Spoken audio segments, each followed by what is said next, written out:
こんにちは、北谷です。キャンプ用にコンロ付きテーブルを DIY しました。これで机を広く使えるようになりました。また、ランタンもスペースを取っていることがわかります。そこで今回はランタンスタンドを DIY します。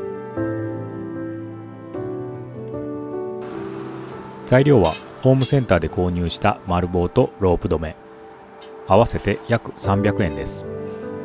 丸棒は太さ 13mm のものを選びました。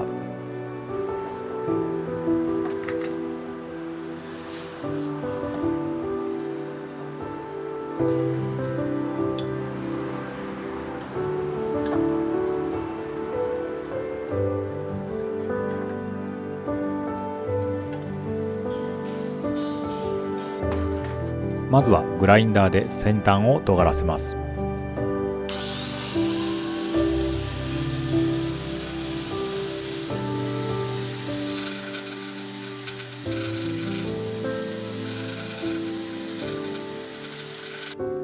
固定方向を変えながら一周研いでいきます。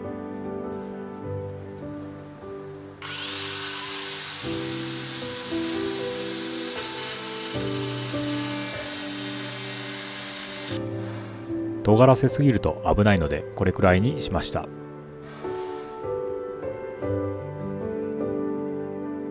逆にロープ止めの先端は尖っているのでカットします。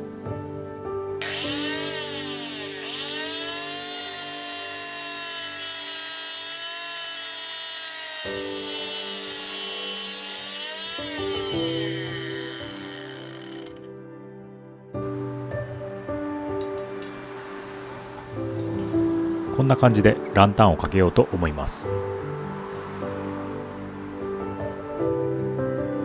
バイスで固定して一気に曲げます。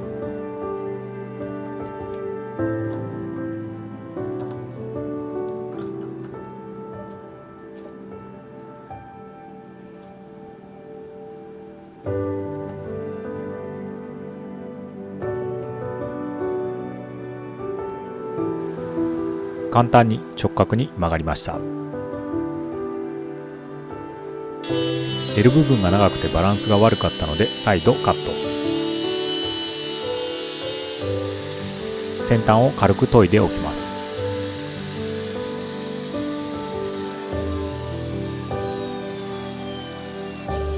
スプレーで黒色に塗ったら完成です。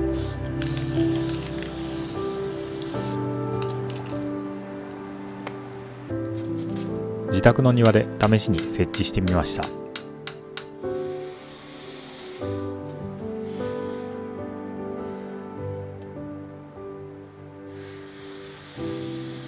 しっかり安定していて安心感があります。黒色の塗装も雰囲気にマッチしていい感じです。